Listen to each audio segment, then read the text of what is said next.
राधे राधे दोस्तों। आज मैं आपको चंपा के जीवन की कहानी सुनाने जा रही हूँ दोस्तों।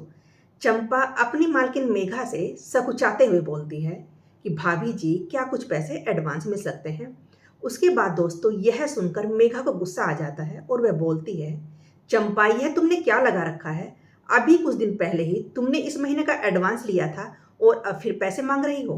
पैसे क्या पेड़ पर लगते हैं, मुझे भी घर चलाना होता है। इस समय मेरे पास पैसे नहीं है। दोस्तों उसके बाद वह बोलती है कि रोज रोज पैसे मांगकर तुम करती क्या हो। दोस्तों चंपा ने कहा, भाभी जी बेटे की फीस भरनी है।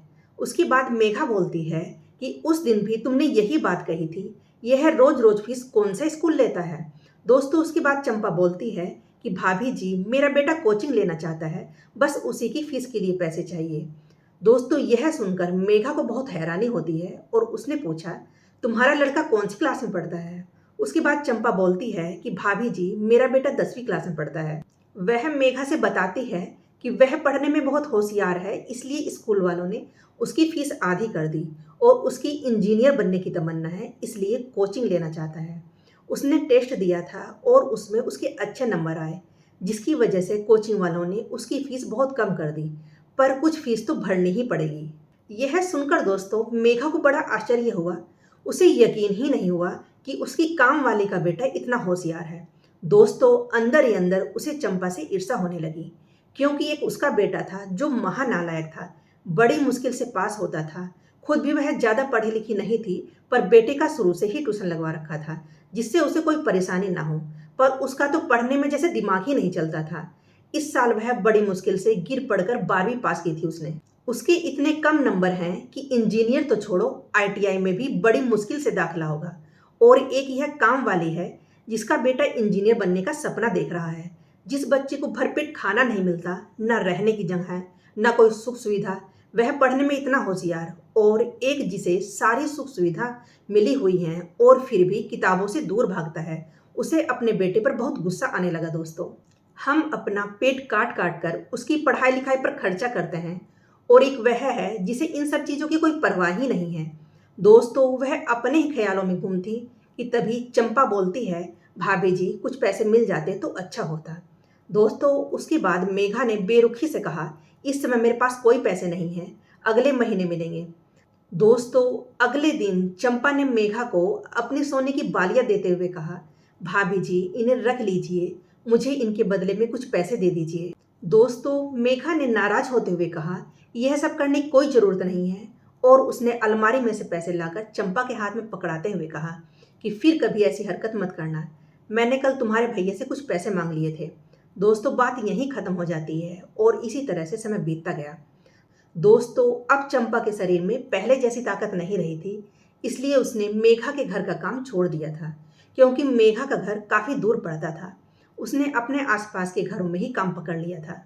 दोस्तों एक दिन मेघा बाजार से लौट रही थी, तभी उसने चंपा को एक सुनार की दुकान से निकलते हुए देखा।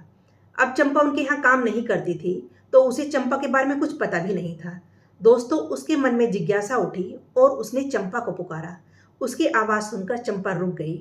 उसके बाद मेघा ने पूछा, चंपा कैसी हो। दोस्तों चंपा ने मुस्कुराते हुए कहा, भाभी जी नमस्ते, अच्छी हूँ। थोड़ी बात करने के बाद उसने पूछा, चंपा तुम यहाँ क्या कर रही हो। चंपा का चेहरा लटक गया दोस्तों, और उसने कहा, भाभी जी कुछ नहीं, मेरी कान की बालियां हैं, इन्हीं को बेचने आई हूँ। दोस्तों मेघा बोलती है, ऐसा क्या हो गया जो तुम्हें अपनी कान की बालियां बेचनी पड़ रही हैं। उसके बाद चंपा बोलती है कि भाभी जी पिछले साल ही मेरा आदमी ज़्यादा शराब पीने के कारण चल बसा। मेरी तबीयत भी ज़्यादा ठीक नहीं रहती, इसलिए ज़्यादा काम भी नहीं कर पाती। वह कहती है कि मेरी जगह मेरी बेटी लोगों के घरों में काम करने जाती है, और मुझे यह अच्छा नहीं लगता। मेरी बेटी ने सिलाई का कोर्स किया हुआ है, मैं उसके लिए सिलाई मशीन खरीदना चाहती हूँ, जिससे वह घर पर ही सिलाई का काम कर सके। बस इसलिए यह बालियाँ बेच रही हूँ। तभी दोस्तों मेघा को याद आया कि चंपा का लड़का तो बहुत होशियार था। उसने पूछा, चंपा तुम्हारा बेटा भी तो है, वह आजकल क्या कर रहा है। दोस्तों उसके बाद चंपा बोलती है कि भाभी जी मेरा बेटा आजकल दिल्ली में रहता है, और वह बहुत ऊंची पढ़ाई कर रहा है। वह बहुत ही बड़ा अफसर बनना चाहता है। वह अपना सारा खर्च खुद ही उठाता है।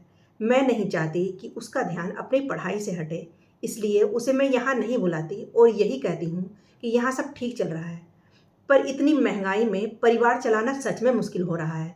अभी तो मेरा छोटा बेटा स्कूल में पढ़ रहा है और अगर बेटी का सिलाई का काम चल गया तो परेशानी कम हो जाएगी। भाभी जी, आपको भी अगर कोई सूट या ब्लाउज सिलवाना हो तो मेरी बेटी से सिलवाना, वह बहुत अच्छी सिलाई करती है।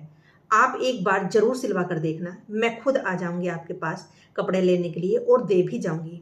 दोस्तों, मेघा ने कहा, ठीक है चंपा, तो फिर तुम कल ही आ जाना और कपड़े ले जाना। दोस्तों, मेघा ने चंपा से विदा ली और सारे रास्ते यही सोचती रही कि अभी चंपा की उम्र ही क्या है, पर यह सब उसके पति का किया धरा है। वह शराब पीकर रोज चंपा की पिटाई करता था, इसी कारण अब उसे तकलीफ उठानी पड़ रही है और वह सोच रही थी कि अच्छा हुआ कि वह मर गया। दोस्तों, अगले दिन जब चंपा मेघा के घर सिलाई के कपड़े लेने आई तो मेघा ने उसे बिठाया और दोनों चाय पीने लगी। मेघा ने उसे समझाया कि देख चंपा, अब तेरा बेटा बड़ा हो गया है, उसे नौकरी करने के लिए कह, इस तरह कैसे चलेगा। लड़की भी सयानी हो रही है और उसकी शादी भी करनी है। दोस्तों, उसके बाद चंपा बोलती है कि हाँ भाभी जी, मेरा लड़का बहुत समझदार है, यह सब बातें समझता है। उसने वादा किया है कि अगर इस साल मेरा चयन नहीं हुआ तो मैं यह सब छोड़ छाड़ के अपनी नौकरी पकड़ लूंगा। और वह तो जा ही नहीं रहा था, मैंने ही जोर देकर उसे भेजा कि कम से कम बेटा एक मौका तो खुद को दे दे। वह कहती है कि मुझे अपने बेटे पर पूरा विश्वास है और चंपा की आंखों में एक अलग ही चमक थी दोस्तों, इसलिए मेघा ने आगे कुछ नहीं कहा। दोस्तों, कुछ दिनों बाद चंपा मेघा के कपड़े वापस देने आई और साथ में एक मिठाई का डिब्बा भी लाई। उसने खुश होते हुए बताया, भाभी जी, मेरे बेटे की नौकरी लग गई, यह देखिए अखबार में उसकी फोटो छपी हुई है। दोस्तों, मेघा ने अखबार उसके हाथ से ले लिया और अखबार में बड़े बड़े अक्षरों में छपा था, एक कामवाली के बेटे ने आईएएस की परीक्षा में परचम लहराया। इसके बाद दोस्तों, मेघा ने चंपा को बधाई दी और कहा, वाह चंपा, अब तो तू अफसर की माँ हो गई।